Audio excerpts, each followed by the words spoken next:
Okay, so welcome everyone. So c'est tout prêt pour la grand finale. The last lecture of this year's ISEM, the fourth lecture on the proof of the Kato conjecture, the second one as part of your lecture 14 about the Carlson measure estimate. And so we start right because we have a big program for today. We need to finish that proof. It's gonna be complicated. I mean, not unbelievably complicated, but there's sort of complications in techniques that I expect you've never seen before. Okay, so I want to take the necessary time to explain what's going on. And if you don't recall exactly what happened when I did the proof in one dimension, okay, so one dimension is the safe ground for us at this point because we completed the full proof in one dimension. But in higher dimensions, we realized that there were issues coming basically from orthogonality in higher dimensions because there were multiple directions. Okay? And so we were about to prove, that was the outcome of lecture 13, we were about to prove a Carlson measure estimate for this principal part. Okay, so this would be the estimate without the red thing. But the proof in one dimension with this T of B argument led us to believe that we need somehow to control the direction in which these principal part vectors point. Okay? And we were doing this somehow by enforcing the direction. We did a sectorial decomposition of C to the n, and then we sneaked in these characteristic functions of cones.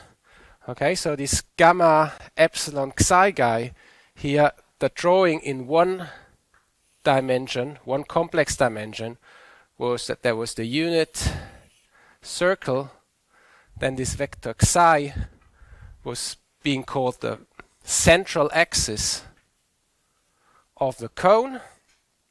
Then you would take a ball of radius epsilon around and you would draw this cone like this.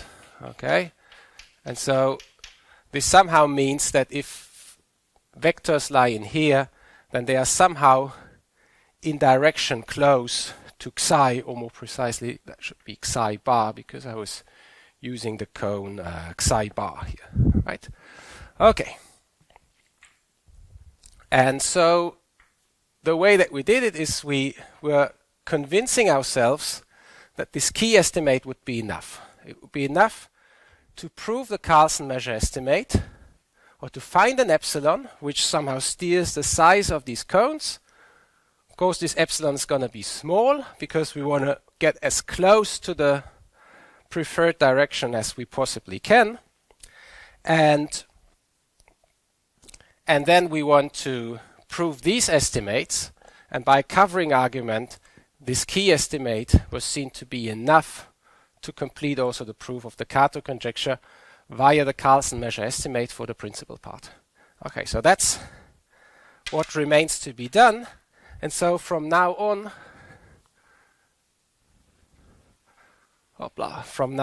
I'm, sorry, this was psi, not psi bar. Okay, so from now on I fix this direction psi, and I'm going to write gamma epsilon instead of gamma epsilon psi. Okay? And so in order to prove this estimate, I'm trying to mimic the strategy that we've seen in one dimension, and that starts by construction of TB type test functions. Okay, so that's 14.3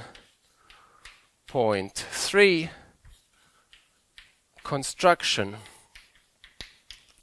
of TB type test functions.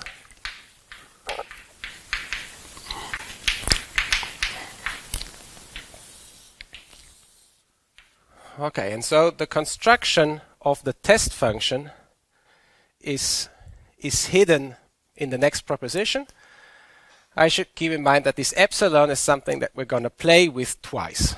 Okay, and we're going to make it smaller twice in order to steer the estimates in the direction that we want in order to complete the proof. Okay, so here is what we can do in the first step. So there is some threshold epsilon naught, depending, not going to add it here, but epsilon naught is only going to depend on dimension and ellipticity, such that whenever epsilon is smaller than this threshold, okay, so that's our first making epsilon smaller stage, then I can construct test functions on each cube. For each cube, dyadic cube of course, there is a TB type test function. It's indexed by this cube, and I'm also going to index it by the epsilon because the epsilon is still at our disposal. I'm going to carry it through all the proofs until eventually I'm going to tell you what epsilon is. Okay, and these TB type test functions, okay, so these are TB type test functions. They have three properties, A, B, and C. Okay, and A, B, and C, they should be thought of as first rough analogs of what you've seen in the one-dimensional case. Okay, so what have we seen in the one-dimensional case? There was L2 control. Okay, so in L2 we needed this control by the square root of the measure of Q. And then there was directionless. The direction estimate said that if I take the real part of psi and I do cross product with, initially it was the dyadic averaging operator, but here we only put the measure of the cube, and that's going to be something to discuss in a later stage of the proof, but at least the average on the cube to which we adapt the test function somehow points in the direction psi bar, making this real part large. Okay. And then the third thing is that we're going to control a Carlson quantity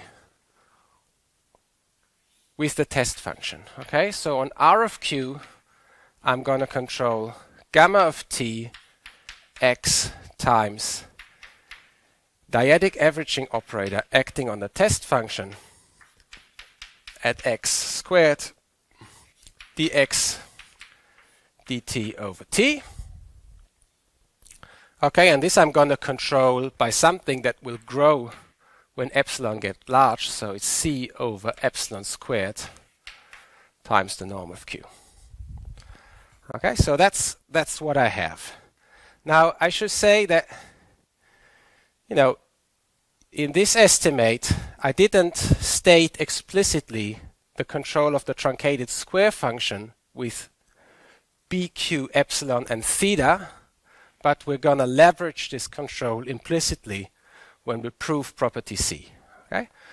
So that's what we have. Just take it for granted. Don't ask too much why I only get this. This will pop out of the proof. But what you should do when you follow how I do the proof is hopefully you're going to feel reminded of the things that I did in the one-dimensional case. Okay? So it's a tough proof. What do you do in sports when you have a tough program? You do an easy warm-up to begin with. Okay, so let's warm ourselves up for this lecture with a lemma. Now, when I was writing this proof, I remember this lemma. I was surprised that it never appeared earlier, but apparently that's what it is. We never needed this lemma before. It's about the following family. So I take 1 plus t squared curly L inverse and I apply it to divergence of L2 vector field. I mean, this is something we could handle. We've seen that it's the somehow dual family of the things that I get when I put the gradient in front. What we never needed is do both gradient and divergence. and that scales naturally with a t squared.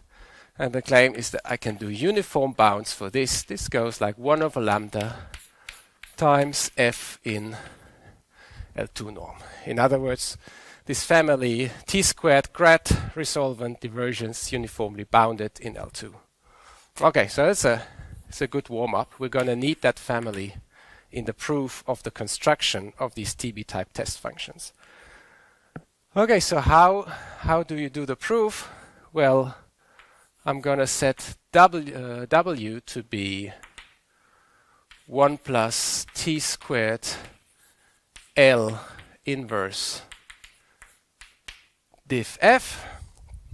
And so the quantity that I want to control is the gradient of W.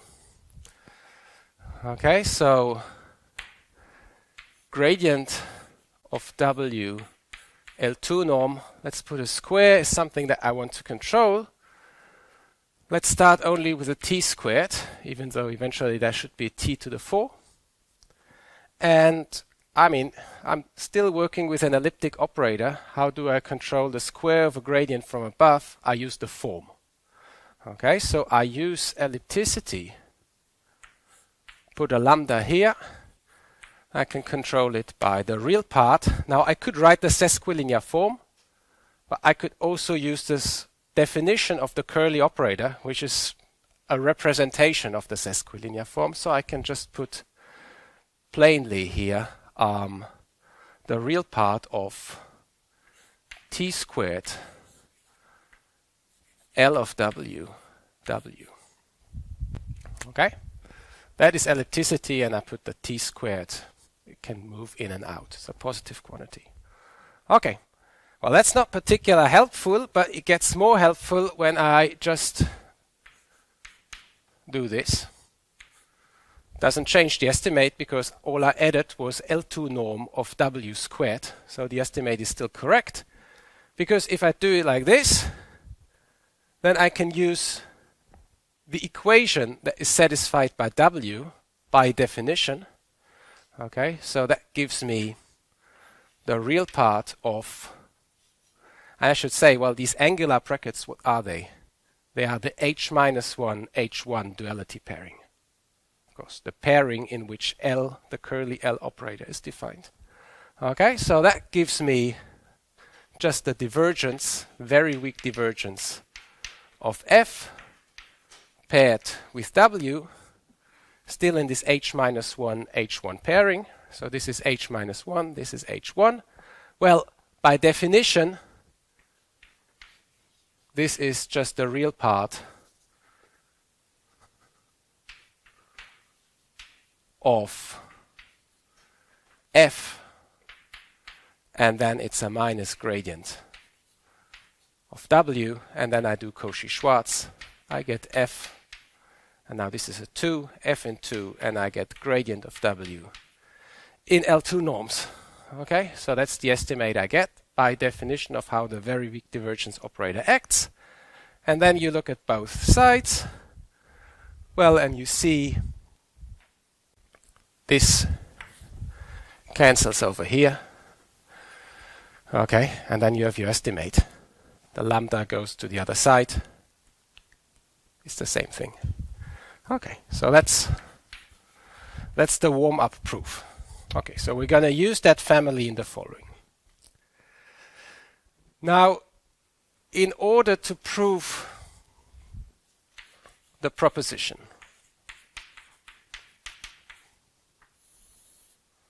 I need to construct this local TB type test function. Okay, so I'm going to fix the cube. I'm going to make notation easier by setting L just to be the length of Q. And then I'm going to eliminate all the Q's and the epsilons from my notation. Okay, what do I mean by that? Once that the Q is fixed, and the epsilon, well, the epsilon I'm going to tell you in a second how large it is, but pretending it's also fixed, then I'm going to construct for you B, which is BQ epsilon. Okay, because I don't want to carry all the Q's and the epsilons through my proofs. And then the construction of that is going to be largely inspired by what I did in the one-dimensional setting. Okay, so it's the usual drawing. This is the cube, Q. Then I'm going to look at the concentric cube of twice the side lengths. So this is 2Q. And then I'm going to pick a function eta. Eta is 1 here. Eta has support in this 2Q. Okay, and eta satisfies the standard estimate, so eta in L infinity norm plus L times gradient of eta in L infinity norm is bounded by some dimensional garbage. Okay, now I want to construct the test function. And what I want to do is I need this test function to be, in the one-dimensional setting, it was just something like, it would have been something like just the vector psi bar. So I want something that is equal to psi bar on Q. That would sort of align with this idea. If I take psi bar here, then it's just 1. But I also want to prove the Carlson estimate. And how did I do that in the one-dimensional setting? Well, I went through all of the steps backwards I previously did. And I used in particular the principal part approximation. Okay, and in the higher dimensional setting, that would require, we've convinced of ourselves about that last time, that would require constructing this test function in the form of a gradient. Okay, so I need something that is a gradient, and I need something that somehow is related to the vector psi. Okay, so I do it in 2 steps. The first thing is I'm going to introduce a function phi. The function phi is something like antiderivative of the constant psi bar vector. Okay, so it's a function localized in the cube. This is where I'm going to use the eta. And I make this function in a way that its gradient on Q is going to be equal to psi bar. Okay, so I put, let's call this point here the center of Q. This is xq. xq is the center of Q, so I take x minus xq and I multiply it by psi bar. Okay, that's a function localized in 2Q, and on Q you see that its gradient would be exactly psi bar. So that function is kind of useful. And then I introduce the test function b. Well, gradient of phi tells me the direction in which the test function should be pointing, but gradient of phi is not my test function because a second paradigm for constructing the test function was that the test function should be somehow incorporate elements of the operator. Had to be adapted to the operator because otherwise this C part would never work. Okay, so turns out I should do the following thing. I should take phi and I should take the gradient, but in between I do some smoothing by virtue of the operator L. So I take 1 plus epsilon squared L squared resolvent minus 1. And for convenience, I'm going to multiply by 2. And this is my test function. Okay, so it's a smoothed out version of this phi by virtue of L. And then I take a gradient. So B is a gradient function.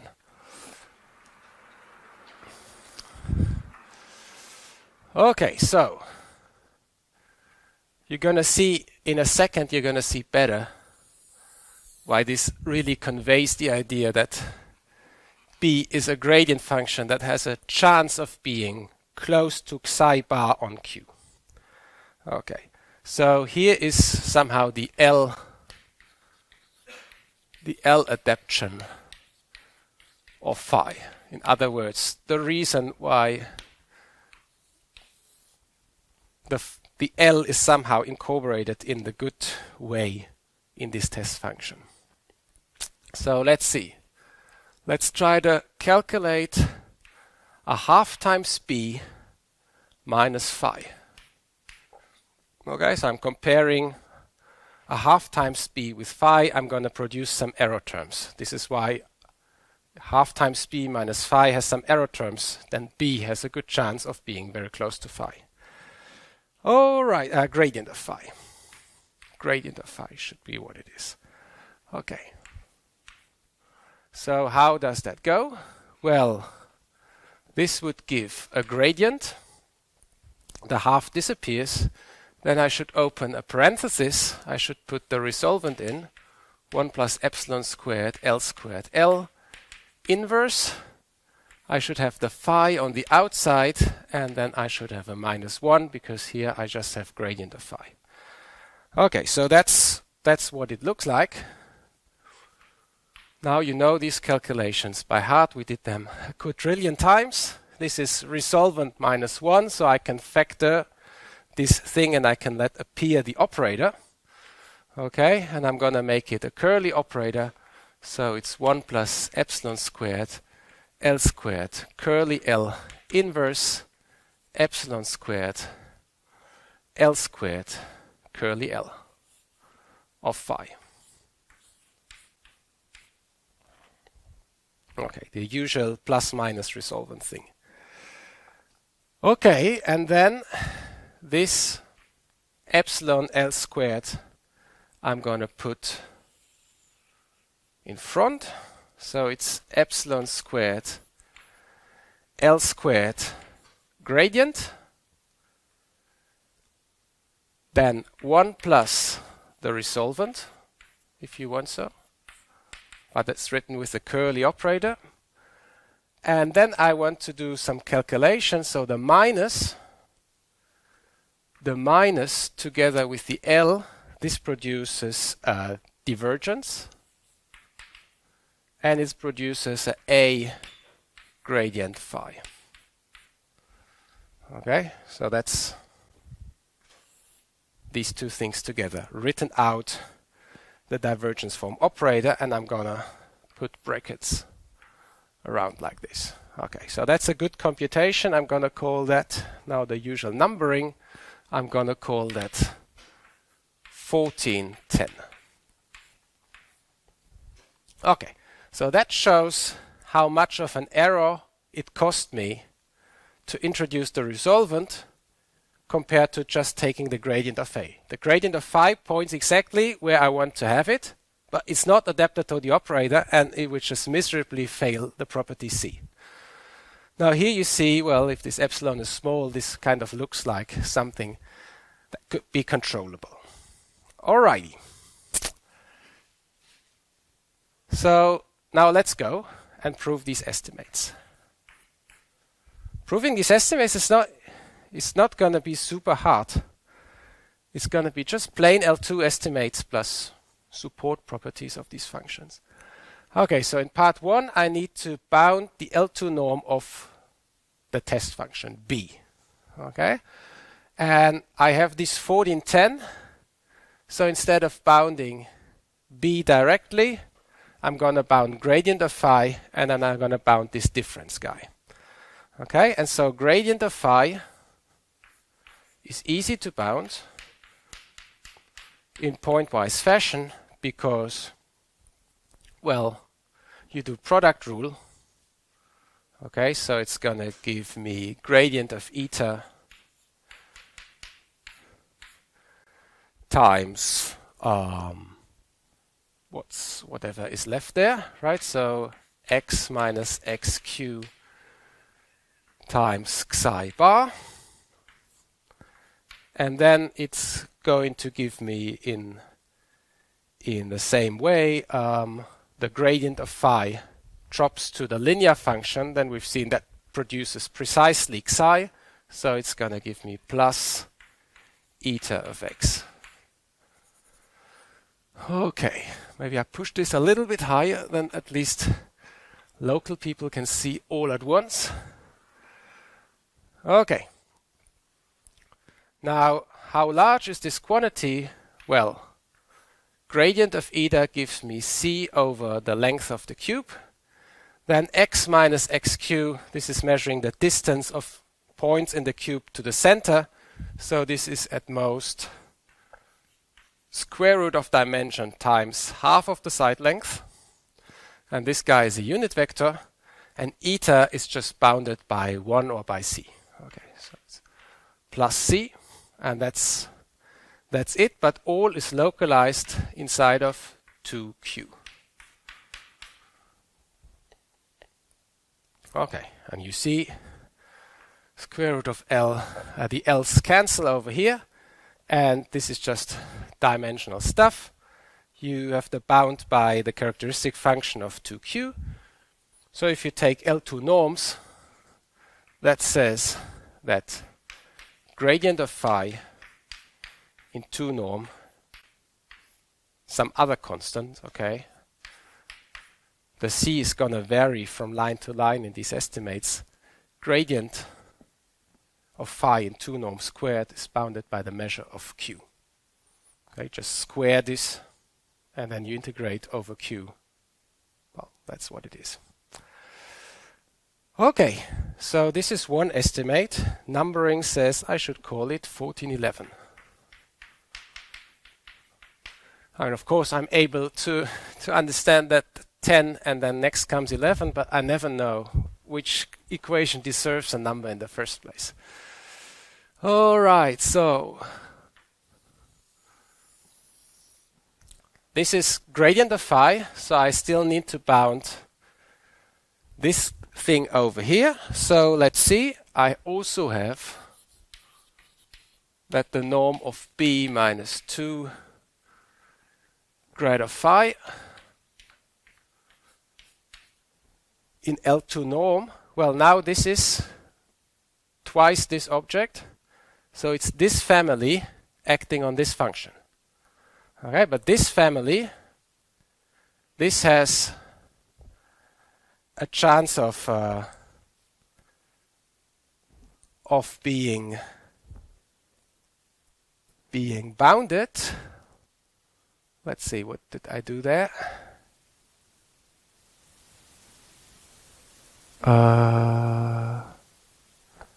Wait, why did I say that? This one is the divergence of A grad phi.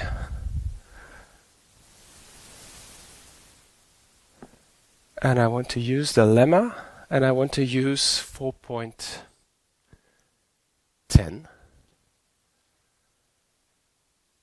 So why do I just get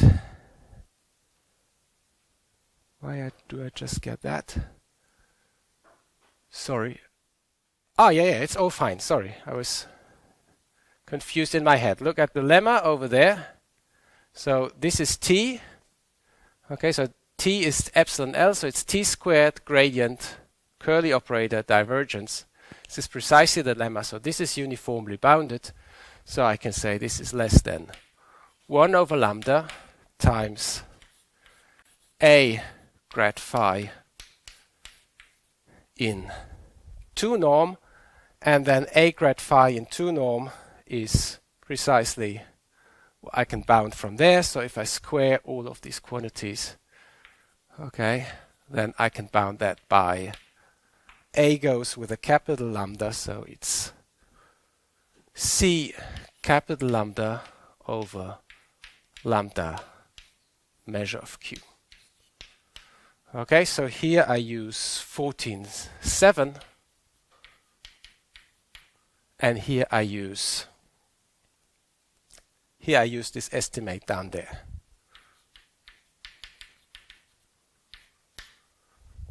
Okay, is that all right for you?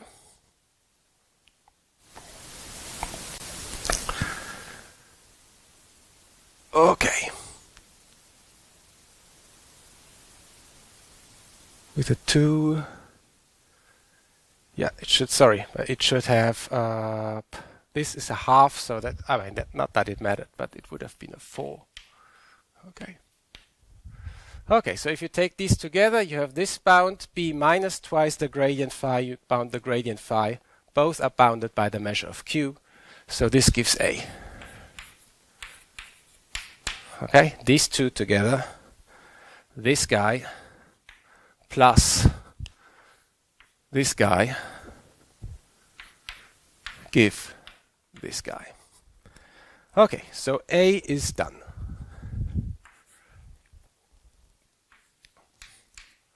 The next thing would be property B. Okay, so how do I prove property B? Well, I start by writing the real part of xi times the average of the test function B on the cube. I use that xi is a unit vector, so I can say this is the same thing as saying twice plus the real part of xi cross average of q b minus 2 xi bar dx.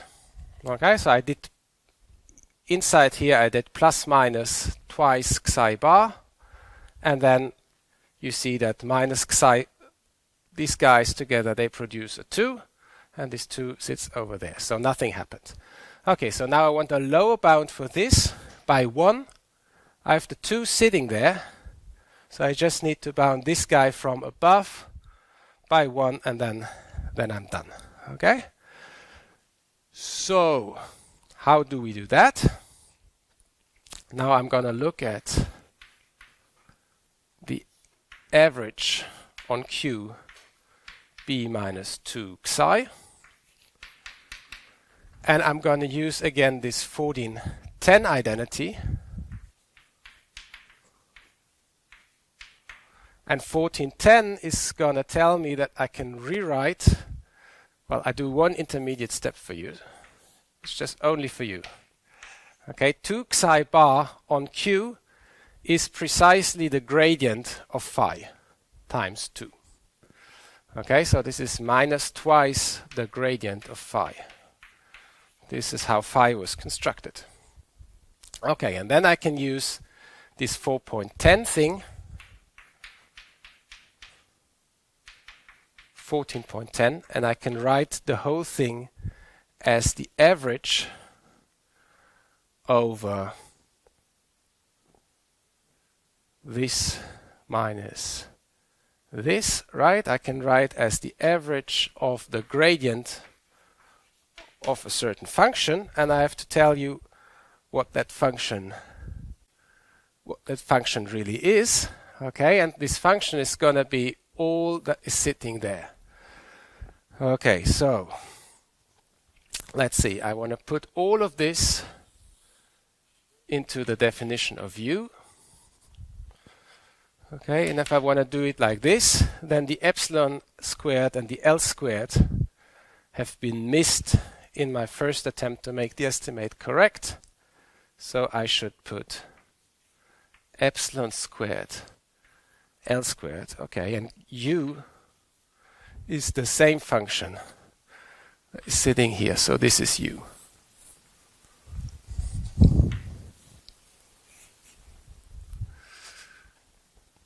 And then there's a 2 missing. Okay. So that's an estimate. Now, what should I do next?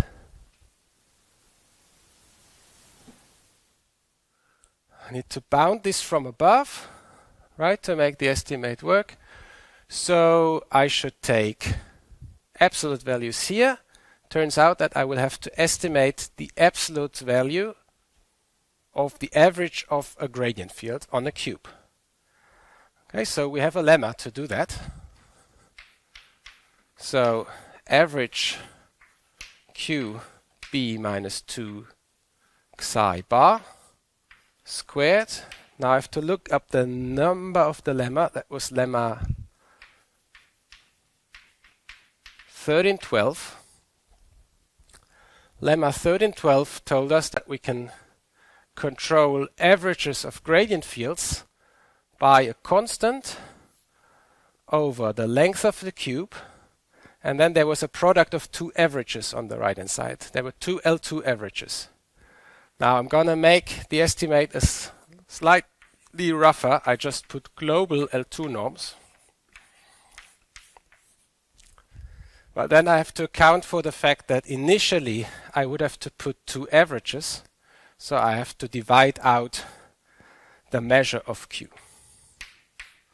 Okay, these were L2 norms with averages, so it was twice square root of the measure of Q. So it's exactly this guy. Okay, and then I still have to account for this. Okay, so it's 4 epsilon to the 4 L to the 4. Okay, that's the estimate I have. Now I need the L2 norms of U and the L2 norms of the gradient. Okay, so it's 4c epsilon to the 4 L to the 4 over L measure of Q. Now U in L2. What is U in L2? U in L2 is this divergence family acting on grad of phi. Okay, and so how do I control the divergence family? Divergence family would come with an epsilon L in front. Okay, and then it's uniformly bounded. So I can take as a first factor, let's take two colors here. Let's see how I can bound U and how I can bound the gradient of U. Okay, so for U, I'm gonna have 1 over epsilon L. That's what is missing in the divergence family in order to make it uniformly bounded. And then I would have the L2 norm of this function, but the L2 norm of this function I control from here by just the measure of Q to the 1/2. So this gives me, up to changing the constant,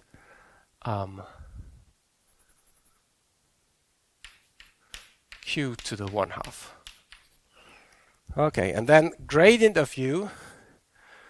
Gradient of U is precisely what comes from the lemma 14.7 family, but it would miss epsilon squared L squared in front, because there's a T squared sitting there. Okay, so I get 1 over epsilon squared L squared, and then I get once again the L2 norm. Okay, so that's what I get, and then this is using 14.7 and it's using 11.4, I guess. Is that right? 11.7. 11.7 was for the gradient, so it's 11.7 adjoint, the adjoint version of that lemma. Okay, so now you used to see what cancels out, right? So how many epsilons survives? This goes away, this goes away. 1 stays up there. The L's, they have 4 over here, and they have 1, 2, 3, 4 down there. The Q's, you have 1 here, you have a square root, you have a square root. So it gives 4 times C epsilon. Okay, and so then I have to go back to this equation that I didn't give a number. Well, if this guy is bounded by 4C epsilon, I go back here, I conclude that the real part of xi times average of B on Q dx, this would be larger than twice minus square root of 4C epsilon. Okay, and this is larger than 1 for epsilon small enough. Okay, so here I take epsilon small enough, and then this is going to be larger than 1. And I am happy with this.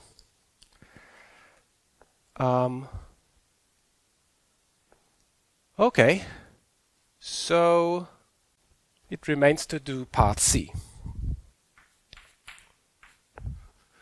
Okay, A was here, B started here. So I need to put the principal part approximation kind of thing. Okay, let's see.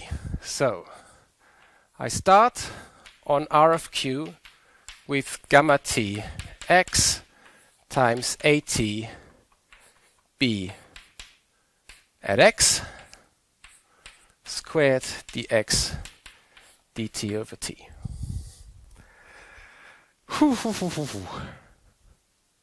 How did we do it in the one-dimensional case? We went back to the principal part approximation. Okay, so we do the same thing here. We take integral from 0 to L. We introduce the theta, and then we throw away that we're integrating in the x variable only on the cube.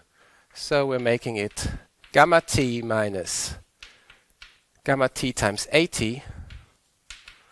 minus theta of t applied to b, 2 norm squared, plus theta t applied to b, 2 norm squared, dt over t. Right? Just plus minus with the theta t, and then throw away that we're on q, just make it global L2 norms.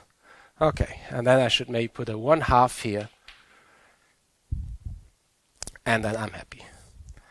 Alright, so now this is the principal part approximation that works even for the full square function estimate if we would go all the way up to infinity and not just truncate at level L. And it would give me a constant times the norm of b L2 squared. And what remains is, as in the one-dimensional setting, the truncated square function.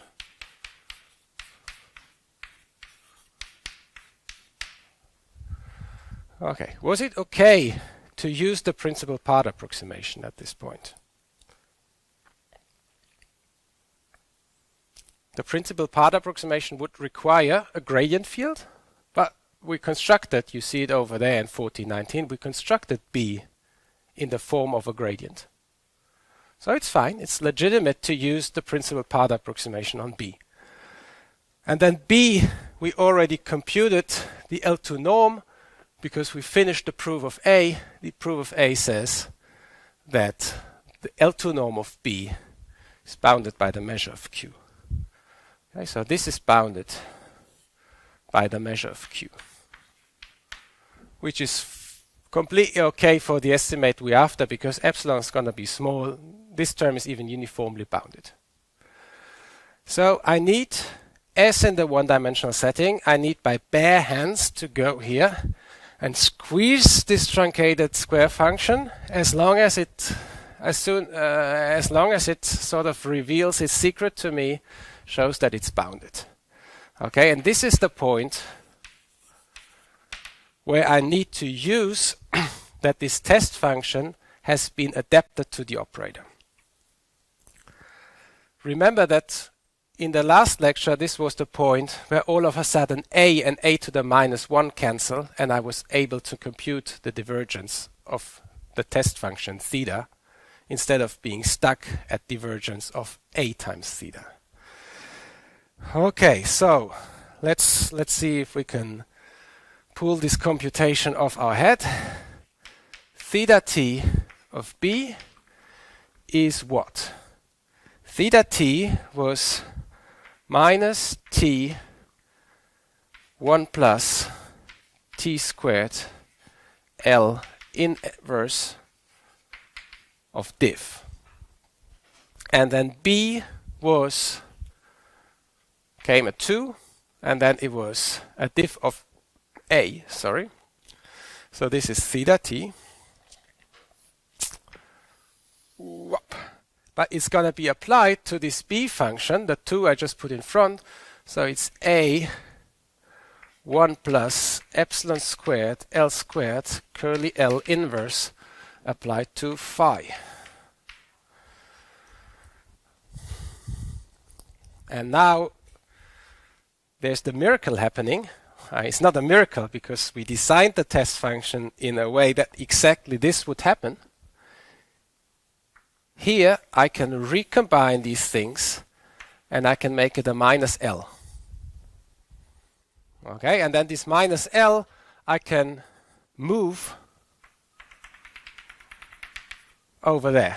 And the two minus signs I just, who cares? Okay, and so I write it out and it says 2 times t 1 plus t squared L inverse, and then it's 1 plus epsilon squared L squared L inverse of div applied to A grad phi.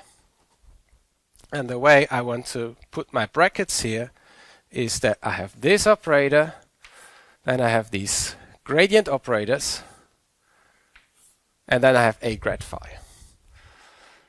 Okay, and so if I compute it like this, then I can use the same kind of cheap magic as in my last lecture, and I can just bound all these operators or inverses of operators by L2 norms, uniform L2 estimates. Okay, we sneak it in here and then we make a short break.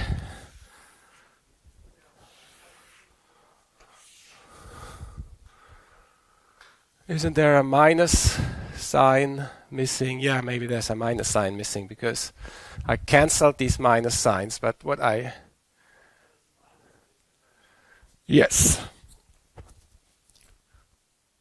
Well, that was okay because I had div A grad, I wrote it as a minus L, and then I put it over there and then it's okay. I'm going to take L2 norms in a second, so it's completely irrelevant. Okay, so theta t of B in L2 norm is bounded by, well, this resolvent here, this is bounded, and so the T survives, and then this is divergence family that would be bounded with an additional epsilon L, but the rest is going to be fine. Okay, so what I get is from up to a constant, I get a T from the resolvent thing. This thing behaves like 1 over epsilon L. Okay, so it's 1 over epsilon L, and then I get the L2 norm of A grad phi like that. Okay, then I'm going to square that. It gives me T squared epsilon squared L squared. I can slightly adapt this constant, not keeping too much track of it at this point, to remove the A from the equation because the A is just bounded, and then grad of phi I have 1411. Okay, so I'm going to also use 1411.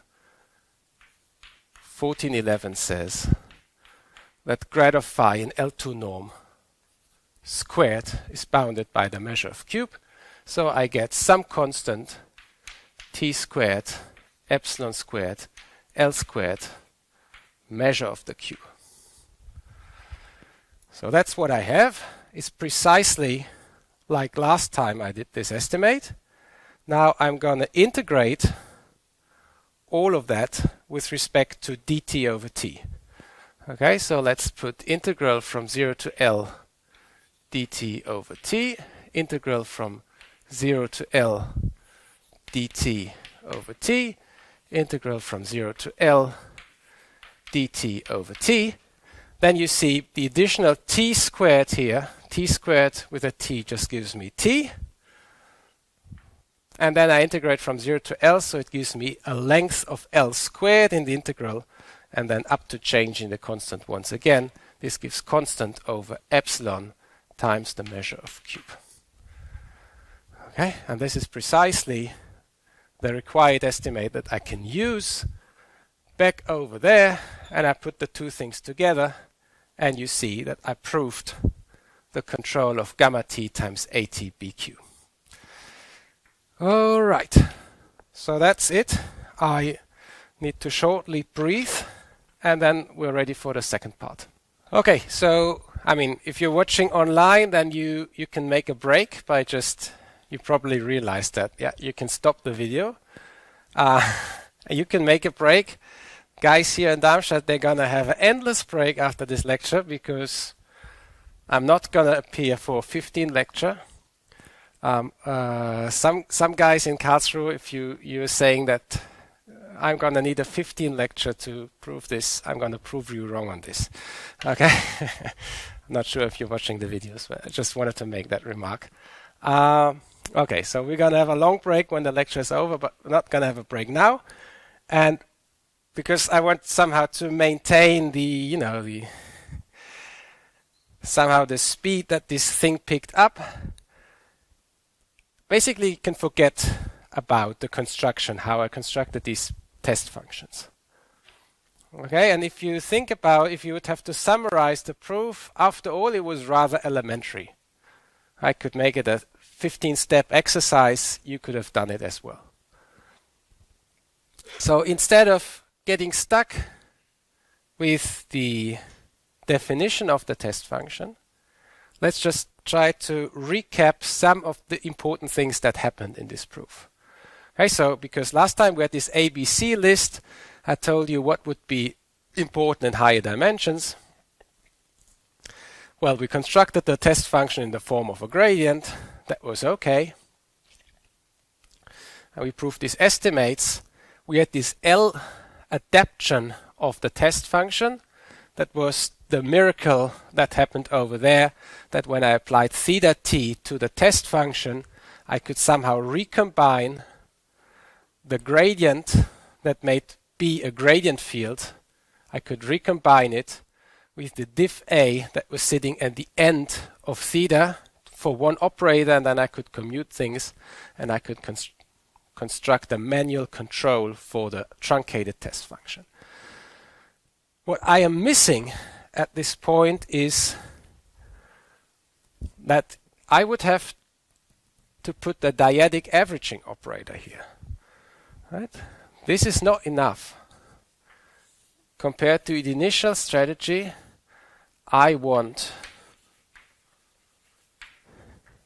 AT BQ epsilon of x. Okay, well, for t, tx, for xt in the Carlson box. Okay, that's what I wanted to have in the one-dimensional setting. Okay, so if x and t is in this Carlson box and t is large, say t is larger than half of the length of q, then the cube I'm going to pick for defining this is indeed q itself, so then it's fine. But when t goes smaller, and in these estimates they become singular when t goes to 0, so t smaller is more interesting, then it's not going to be q, it's going to be a dyadic child of q. Okay, dyadic child for me, a dyadic child of q is a dyadic subcube of q that is not q itself. So you switch to a smaller cube. And then we do not know what's going to happen here. And that's an issue. We just control the direction of this test function in average on the parent. But we need to control it also on all these dyadic childs in order to be able to say that we have control over the direction with the dyadic averaging operator. All right, and so that's a problem. And the question is, how are we going to fix it? The answer is not completely. We're not going to fix it. You have a question? No. Okay. So the question is, how are we going to fix it? Okay, how are we going to make sure? Because when I had this one-dimensional computation, I said I had these two vectors, omega and psi bar. You remember that? And omega was the direction of the principal part, and psi bar was that thing here. Okay, that's how I wrote it initially. Here we say that, okay, the average on the parent roughly points in direction psi bar, but doesn't mean that the dyadic averaging operator itself is also pointing in that direction. And so that has to be fixed. And so for that, there is a lemma.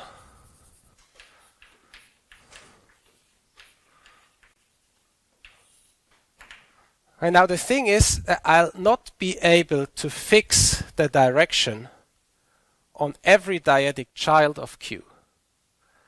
But the fact that the average on the parent is pointing in the right direction at least is going to tell me that in this family tree of dyadic cubes, I have a substantial amount of children of that parent cube that also point in the direct direction. Not all, but substantially many, enough to complete the proof. Okay, so there is epsilon smaller than epsilon naught, such that I have the following property. And of course this epsilon is only depending on dimension ellipticity. I'm not going to tell it every time. So every cube has dyadic children Qj for which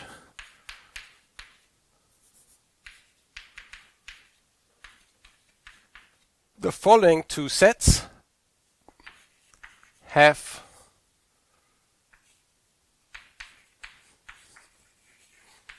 the following properties. Now, what are the sets I want to look at?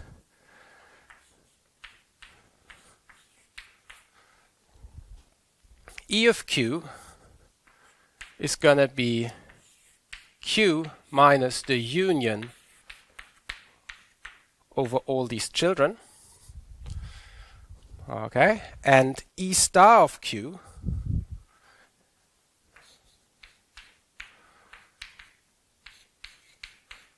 is going to be the Carlson box of Q, but I remove all the Carlson boxes of the children. Okay. And so in my estimate, think of these children. I mean, it's like in school, right? Often you point directly at the bad children. And these are the bad children. So I want to remove them from the family tree, as I'm a cruel person. Right?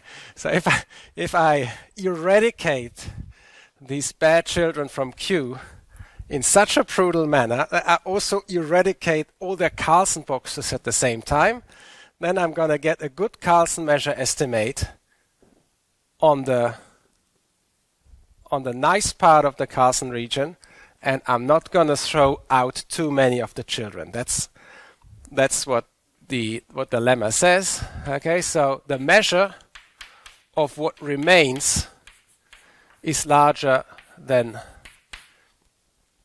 eta q for some constant eta depending on n lambda lambda, and this is positive. That's the first thing. So I'm keeping substantial amount of the cube even when I throw out the bad children, and then I succeed to control the direction of the test function even when I apply the dyadic averaging operator.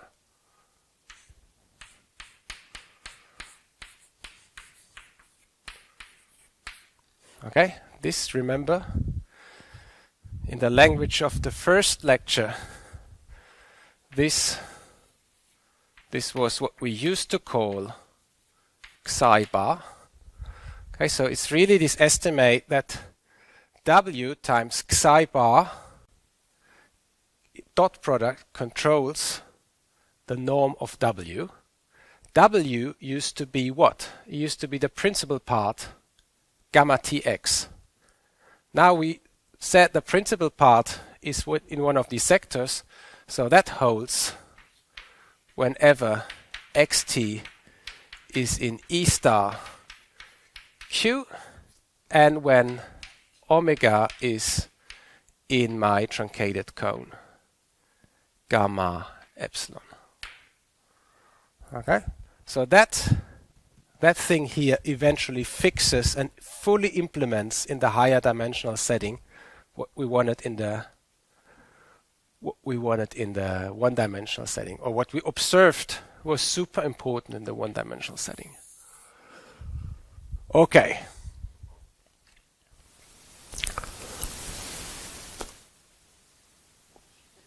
I should, before I jump into this proof,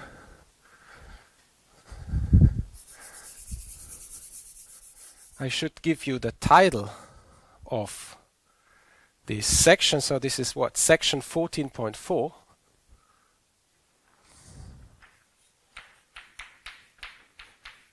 I'm going to call it conclusion by stopping time argument.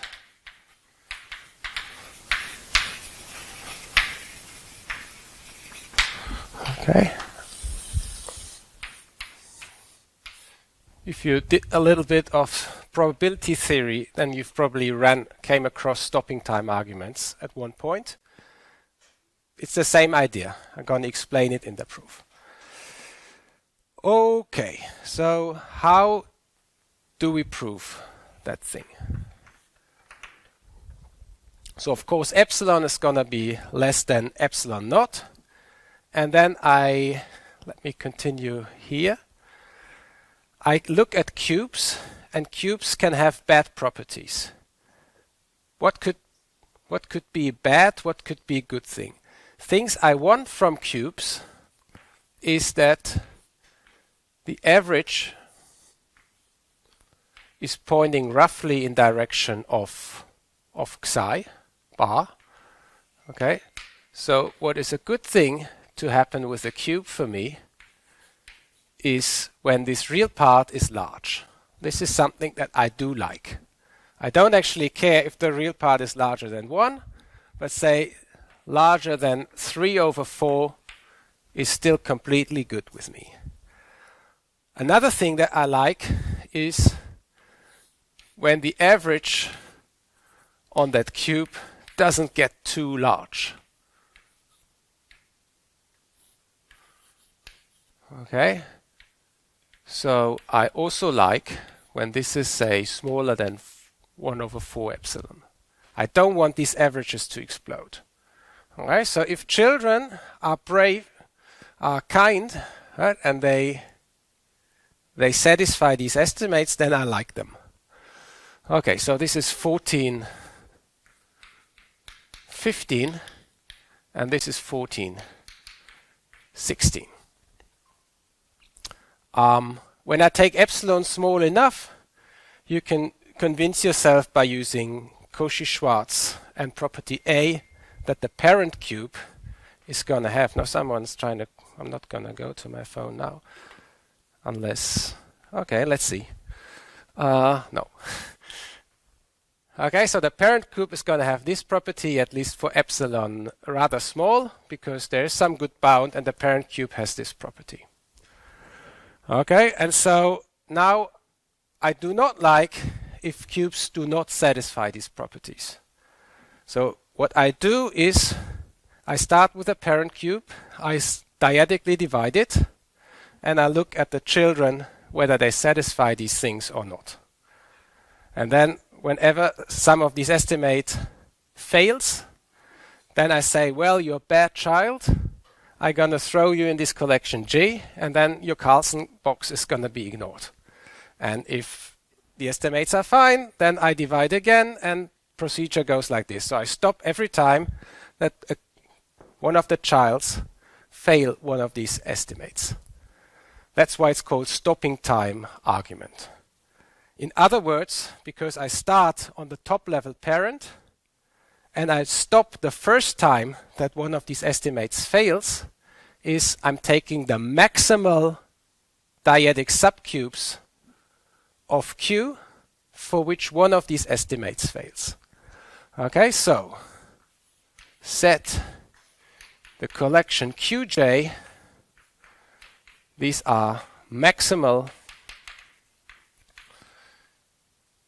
subcubes of Q that fail one of these estimates. Okay, you could also construct them directly by maximality, because if a cube fails one of these estimates, it's contained in the maximal cube that fails the estimate. But the stopping time procedure by dyadically subdividing the cube and stopping when something fails is probably more intuitive.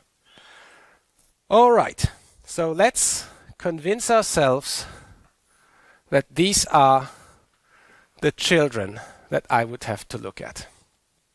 Okay, I'm gonna leave that over here because the construction of these cubes I'm gonna need for the rest of the proof, and I'm gonna continue the proof here. And I start with property B, because in a way B is more interesting for us because it's about this control of Carlson, of the principal part eventually, by the product with the dyadic averaging operator.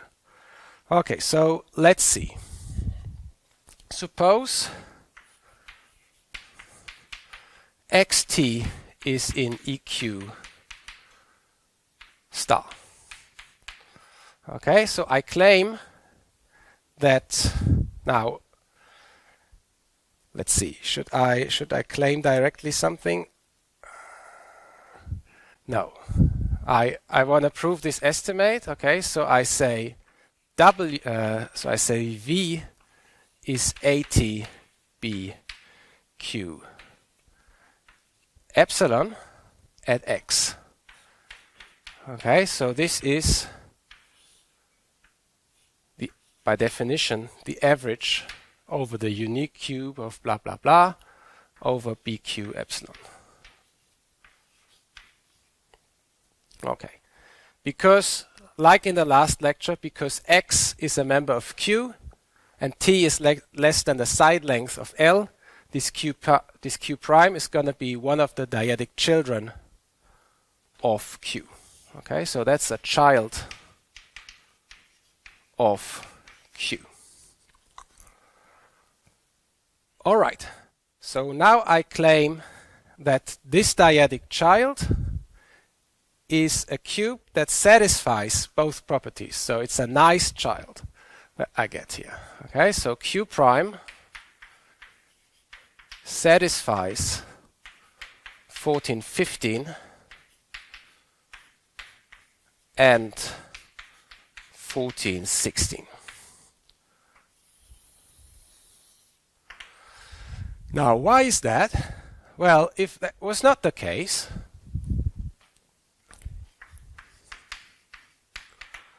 then Q prime would be contained in one of the QJs, because if it fails one, that is contained in a maximal one that also fails the things.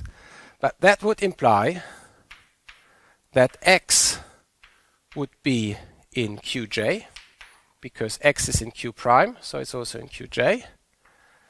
And T would be, well, T is less than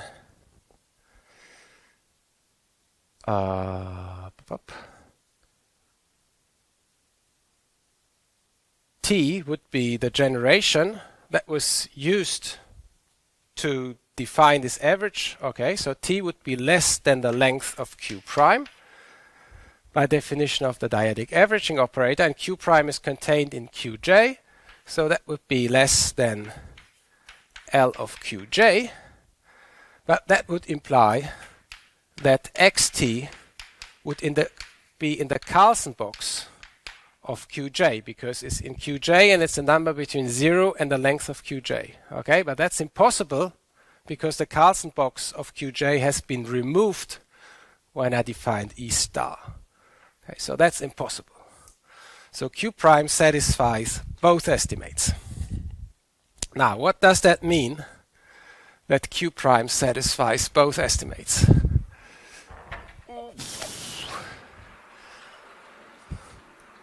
The fact that it satisfies both estimates in terms of this vector V means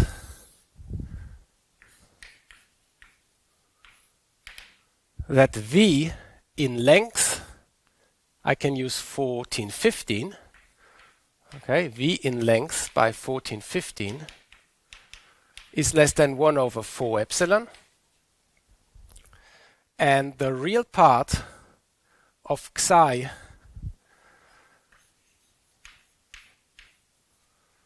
times V is larger than 3 over 4. Because Q prime satisfies both of these estimates.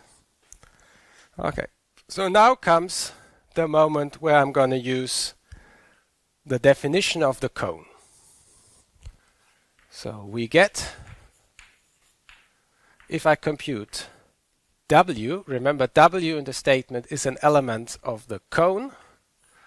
W over W, I do the cross product with V. Okay? By looking at the estimates, okay, so in the new notation, this guy here had become V. Okay, this is what I call V. Now, because I don't know yet in which direction it points, so this is V. The estimate that I want to prove is that W times V is larger than a half times the norm of W, which means that this expression should be larger than a half. That's my goal. Okay, I don't know that much, but I know something about W. I know what happens if I compare W with psi, and I know something if this would be psi. Okay, so of course then I write it as psi times V, and I subtract off V over norm of V minus psi times W times V. Okay, and that's just a reverse triangle inequality. Okay, and then that is kind of promising because this guy here is larger than 3 over 4.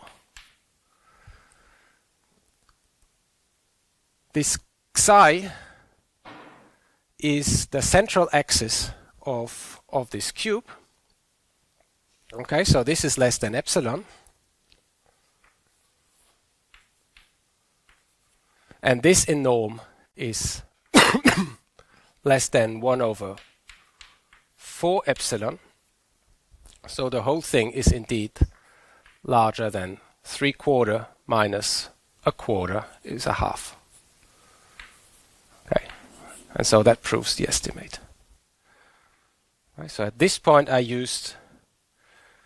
I'm in these cones and I used smallness of this with respect to epsilon because I know the direction of the cone and W is in that cone. Okay. Good for me.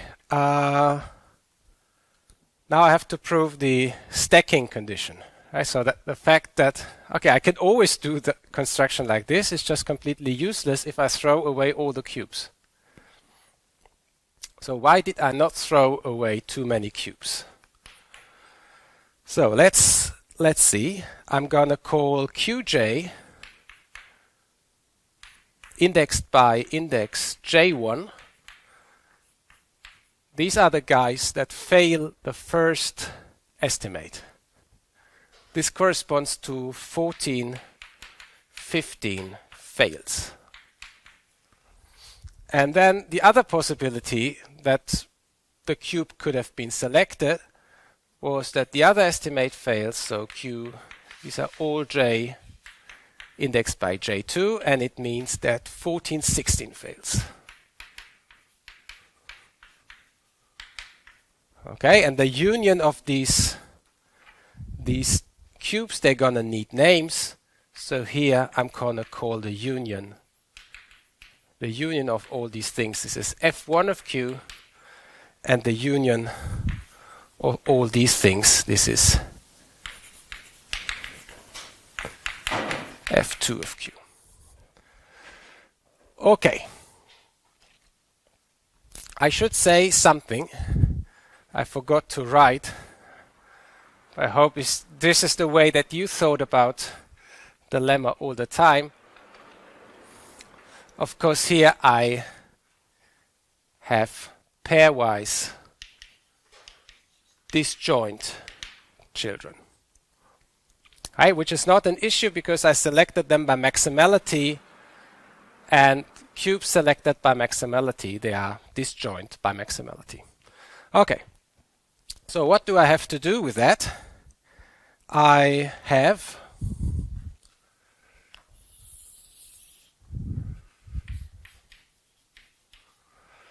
that E of q is q, but I removed all of these children, so E of q is the same as q minus f1 of q union f2 of q. This is because one condition has to fail, there's no other way. And so what I have to prove is I want to show in A that there's enough measure remaining after I remove these things. In other words, it's going to be enough to prove that the measure of this set is at most 1 minus eta times the measure of q. Okay, so enough. I want that measure of this plus measure of this is less than 1 minus eta times q. Okay, and that should get a number. This I remember, but of course I forgot which number exactly. 1417. Okay, so let's try to prove this. And then there's one collection that is easy and one is hard.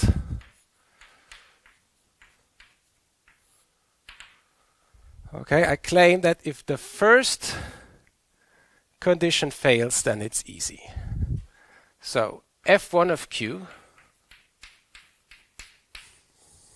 By the way, why is this ever going to work, you wonder? Probably. The reason that this has a chance of working out is that on the parent cube we did things correctly. Okay, so I'm trying to use the global estimates that the test function has on the parent cube to say, well, if everything on the parent cube worked well, then it cannot fail at all of the children when I go one stage down. Maybe the constants change a little, like the 1 became a 3/4, but I'm not going to lose everything at once. Okay, so I need to use the global bounds for the test function in order to make that thing work. All right, so the measure of this union, this is less than the sum j in j1 over all these cubes. Okay, but all of these cubes, they fail 1415. So this is less than the sum j in j1, and then it's 4 epsilon times the integral over bq epsilon dy. Okay, because it's the reverse estimate of what we have. Okay, so here I use that 1415 fails. Okay, and because 1415 fails, I have this estimate. Then these cubes are pairwise disjoint. I can bound it by 4 times epsilon times the integral over q of bq epsilon dy, and then I can just use Hölder's inequality and the bound for the test function in L2. Right, so Hölder's inequality costs me measure of cube 1/2. I get the L2 norm of the test function, but the L2 norm of the test function is controlled by the measure of q 1/2 itself. So this is which part of the lemma? This is 1416a. This says is bounded by 4c epsilon measure of q. Okay. And so I can make epsilon small, and then this is a small portion. And I want a small portion. Okay, so what is slightly harder is the following if I do it with the other collection. So if I do it with the other collection, then I'm going to start with the properties of the test function, once again the global one. So 1416b, I can bound this by the real part of xi times the average on the parent cube. Okay, because once again, you see here I use that on the parent cube, all is fine. I have uniform control. Now I use that on the parent cube, all is fine. I have uniform bound from below by this number 1. Alright, so now I want to massage this. In what sense? I want to take the 1 over measure of q out from the average integral, and then I want to write this as integrals over real part xi times bq epsilon dy, and I want to integrate over q. This is what I should do. Now let's only integrate over q outside of the collection, and let's grant for having to take into account the collection by taking the sum over all of the cubes from this collection and having the respective integrals up here.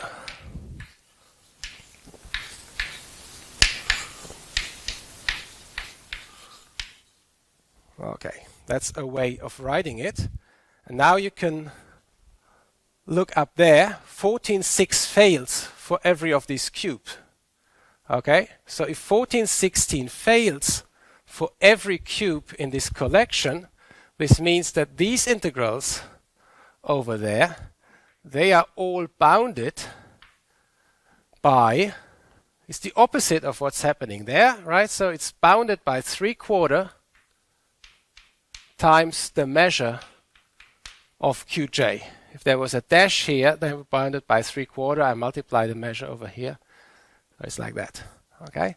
And then that tells you that this whole thing here is also bounded by 3/4. Because then you sum over these disjoint cubes, but they're all contained in Q, so you're not getting more than the measure of Q, which you're dividing out here. Okay, and for this other thing here, you just use Cauchy-Schwarz. It costs a constant times Q F2Q removed 1/2 times the L2 norm of this function, but the L2 norm of this function is bounded by the 1 of the test function, so it's Q 1/2. Okay, so that in total you get the bound by Q outside of the bed collection 1/2 over Q 1/2 plus 3/4. Okay, so 1 is less than this quantity. Now you can believe me that you can juggle things around. The 3/4 goes over here. You multiply by the measure of Q. So you get that 1 over 4c times the measure of Q. 1/2 is less than Q minus F2Q measure 1/2. I square it. I square this one.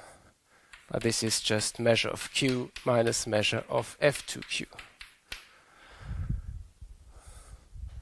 Okay, and then you flip it back over and you find that F2q in measure is bounded by 1 minus 1 over 4c squared times the measure of q. Okay, and I want to call it a little c, and then this is just a little c.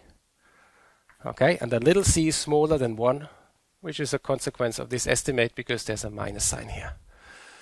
Okay, so now you have an estimate for F1. It's the one here. Okay, F1 has been estimated here. F2 of Q has been estimated here. You sum up the two things.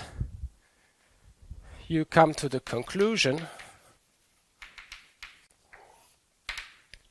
that the sum of the two measures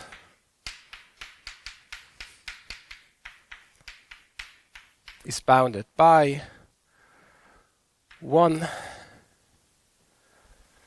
plus 4c epsilon minus little c times the measure of cube. Okay? And these constants, the c's, do not depend on anything else than dimension and ellipticity. So if I make the epsilon small enough, then this is a constant less than 1. And a constant less than 1 is precisely what I expressed by my goal. Here I wanted to have eta positive, so I just have a constant less than 1. If I make epsilon small enough, this is a constant less than 1. Okay, so claim for epsilon small enough. All right, so we are almost there. We are almost there. Okay, it's been a while that we sort of did the wrap up of where we are on this proof, but I think now it's time for it.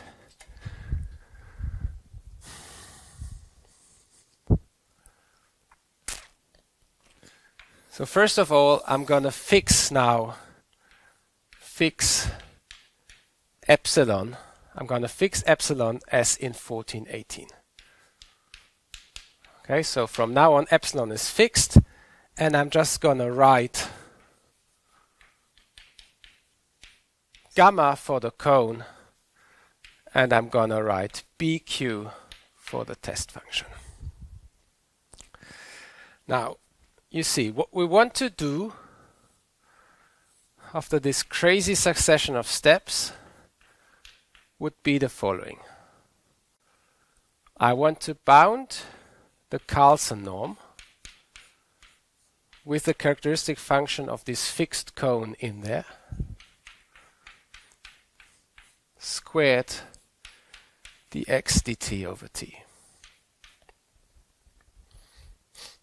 Okay, and my strategy would have been to bound this by the dyadic averaging operator. Gamma t x at b q of x squared dx dt over t. Okay, this step I'm not yet sure of. But if I would have that step, then my test function was constructed exactly in a way that I control this guy by the right quantity. It was 4c over epsilon squared times the measure of q. That was what the test function could do for us. Okay, so we did not do this step right after constructing the test function because we didn't have the required inequality. We just had the average adjusted on the parent cube, but we would have needed all dyadic children in order to account for direction with the dyadic averaging operator. Now we still have not done that. But if you go to the lemma with the good and the bad children, at least when I take the Carlson boxes away from all of the bad children, then as the W here, I can take any vector in in that cone. Okay, and so I can take any vector in that cone. Well, I can take the principal part as omega. Okay, as W. Okay, so if I take this as my W, then the part B in 1418 says that I can do this estimate. It costs a constant 4, but it does not work on the full Carlson box. It only works on E star of Q. Okay, so this is not okay, but what is okay is E star of Q. E star of Q, I can do the estimate, then I could also put E star of Q here, but then I don't care because I already control the second term on the full Carlson region. Okay, so with E star of Q starting on the left hand side is okay. In other words, the price that I paid in this dyadic game I was playing was that after all these steps I was not able to adjust the direction everywhere, but I was able to adjust it on a set that appears to be sufficiently large, because there's sufficiently much measure remaining after I removed all of these bad children. Okay, so now we have this estimate and we have to sort of bootstrap it so that the E star Q disappears. Okay, and there's one last lemma. It's the last lemma of the internet seminar.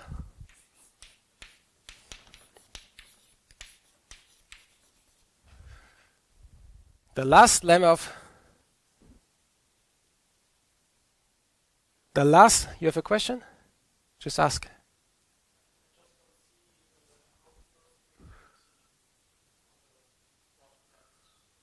This one?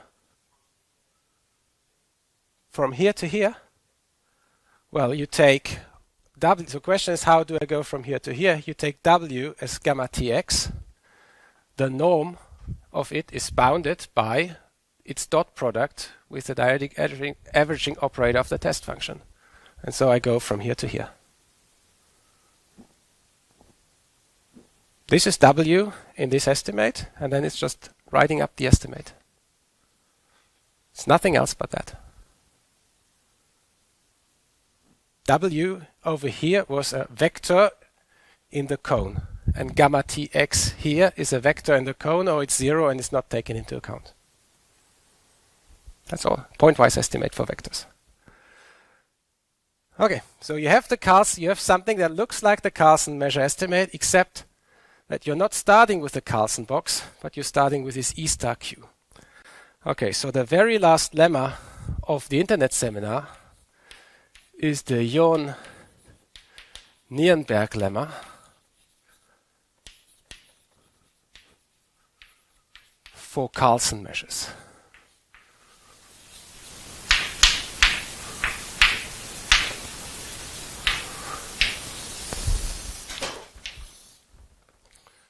Okay, and this is our savior at this moment, because it says that what we have achieved so far is already enough to conclude.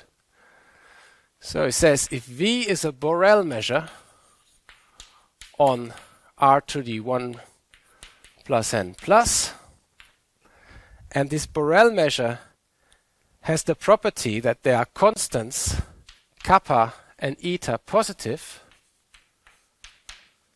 such that you can do the following thing. Each dyadic cube has pairwise disjoint children Qj with the following properties.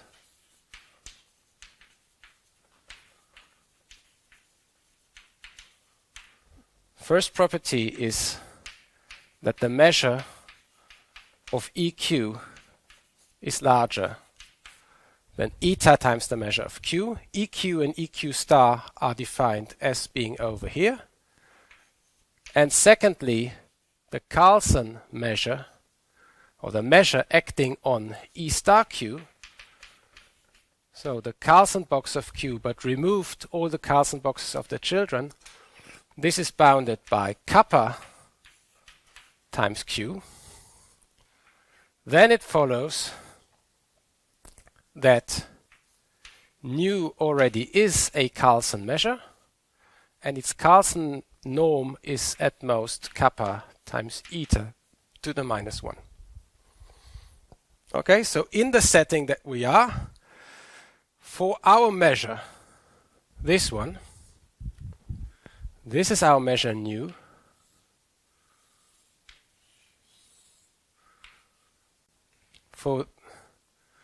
So the whole thing, sorry, with the dx dt over t. This is our d nu of xt. We have verified exactly in the lemma these things. We have the ampleness of this EQ set because there remains sufficiently much of the cube, and we have the Carlson estimate, which we verified in this equation and in the lecture notes. This equation is called 1420. Okay? So we have verified for this measure both parts of the Jon-Nirenberg lemma for Carlson measures. And so the lemma says that this guy is a Carlson measure. Okay? So admit the lemma.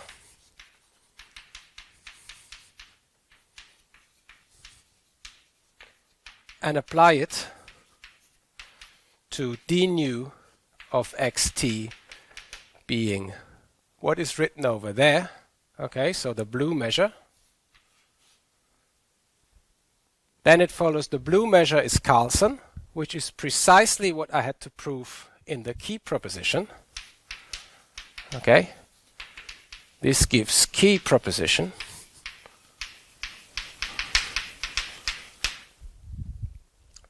And we have seen that if I have the key proposition, then I have Kato. Okay? This gives Kato, and so this would be the end of all. Now it depends on you if you still want to see the proof of the Jon-Nirenberg lemma, or you say you're going to read it in the lecture notes. So what do you think? Should we still do Jon-Nirenberg? We maybe need 10 minutes. Is there usually someone coming to this room? Is there someone coming right after us? I've never seen anybody. Okay, so let's say like this. So if you have to run, then run. But if you want to stay, then we do Jon-Nirenberg together. And then we have a full proof of the Kato even on the board. Okay, so I need to clean one more board.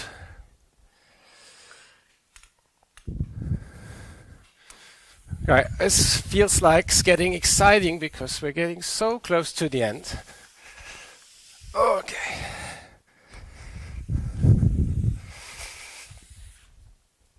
Okay.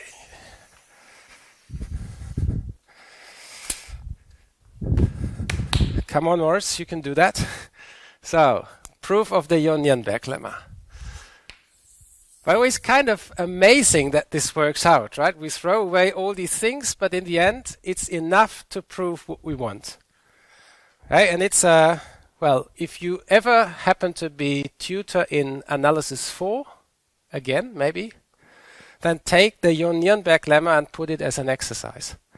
It's an exercise in analysis 4, and it's a beautiful one. All right, so proof. I'm gonna fix Q. And then I'm gonna work on multiple stages. Stage 1 is on stage 1 there's only one cube, I'm going to call it Q, and I label it Q alpha naught. Now, on stage 2, there's going to be more cubes. At stage 1, there's going to be more cubes. There's going to be Q alpha 1. These are the children of Q alpha naught. Now, what can these children do? Because they have children, they have side length less than half the side length of L of Q. And because they have this stacking condition over there, they leave out an ample portion of Q. What do I mean by that? It means that if I sum up the measure over all these Q alpha 1s in alpha 1 and I divide by Q, then this is exactly the complementary set within Q of EQ. So this is Q minus the measure of EQ over Q. And then Q of Q gives 1. Eta over Q is larger than eta times Q. So this is less than 1 minus eta times Q. And then the Q cancels out. Okay, so they leave out a substantial part, and this measure here is controlled with respect to the measure of the full cube by this number, and this number is less than 1. Okay, so now I could go to stage 2. What am I going to do on stage 2? On stage 2, I'm going to take Q alpha 2 to be all the children, because this assumption applies to each and every cube. So to every of these children, I can look at their children. And I throw in a big family party, I throw all the children of every of the children from the first stage. So Q alpha 2 are all the children of all the Q alpha 1. And so on and so forth. Okay?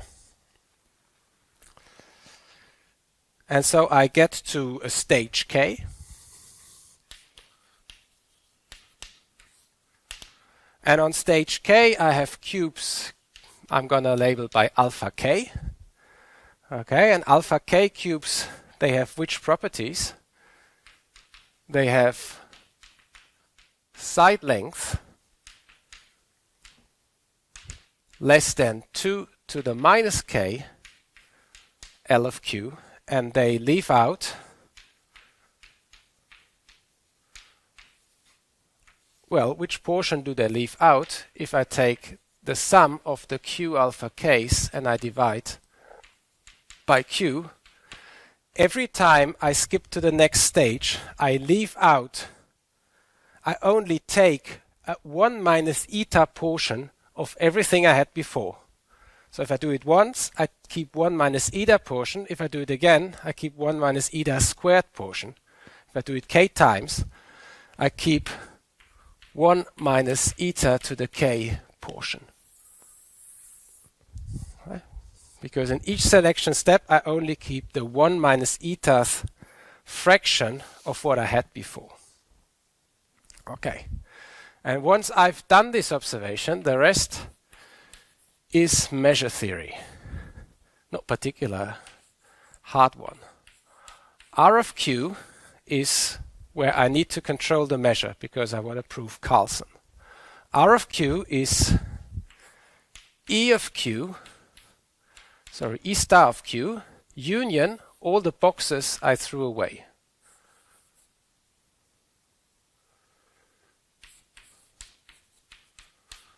Okay, that's the definition of that thing. And E of Q is the same as E of Q alpha naught. Okay, so if I do it a second time, then I get E star of Q alpha naught. I get the union in the alpha ones over the E stars of all these boxes. And then I get all the leftover boxes.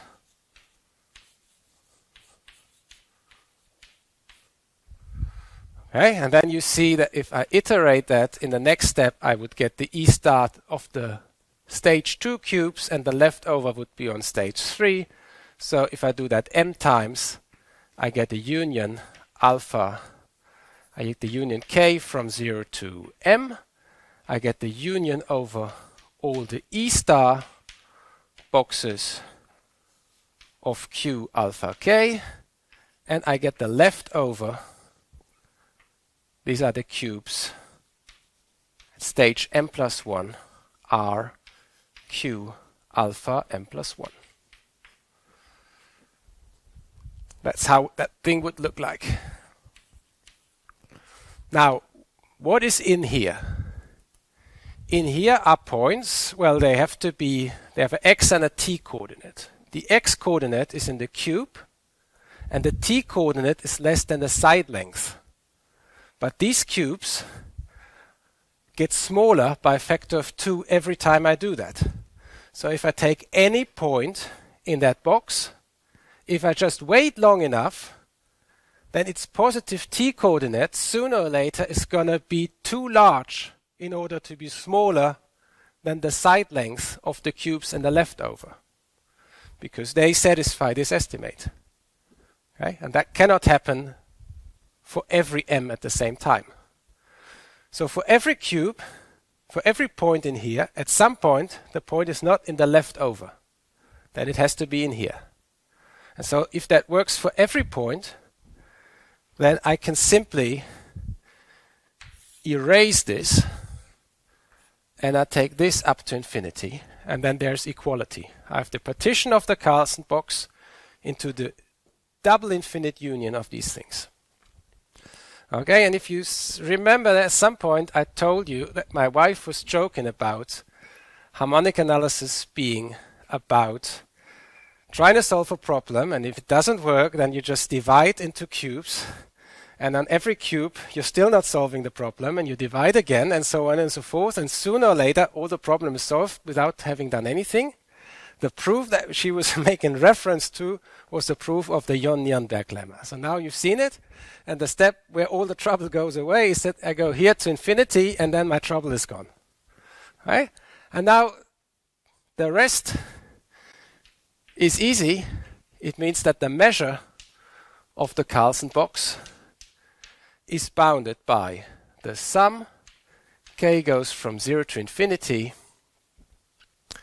and then it's the sum over all of the alpha k's, and you get the measure of E star of qk. Then you use the Carlson condition for the one and only time, or more precisely you use the assumption B in the lemma. It says that this is less than kappa times the measure of the cube qk. Q alpha, this should be Q alpha k. Okay, and then this is Q alpha k. Okay, so what I have is less than kappa times the sum k 0 to infinity. Then I sum up the measure of all these kth stage cubes, but we know that the measure of these k stage cubes compared to the measure of the full cube goes by 1 minus eta to the k. So this is 1 minus eta to the k times the measure of cube. And now this is a geometric series, okay, and the value of which is precisely eta to the minus 1. So this is kappa eta to the minus 1 times the measure of q. And so it's Carlson. Yon-Nienberg is complete. Kato is complete. I'm done and dusted, but that's also the end of the internet seminar. So a thing like this needs to be celebrated. Okay, so I brought, of course, alcohol-free champagne. I'm not gonna have the full bottle in front of us, but everyone who's still there is invited to join me for a glass. If you're sitting at home and you like drinking, okay, I shouldn't go on because it's probably a bad thing to say on a video. But anyway, okay, so we're gonna open this. I don't know if that makes a sound, but let's see. Let's try to hit John Nierenberg. Yeah! Okay, cheers to everyone. Cheers to the internet seminar.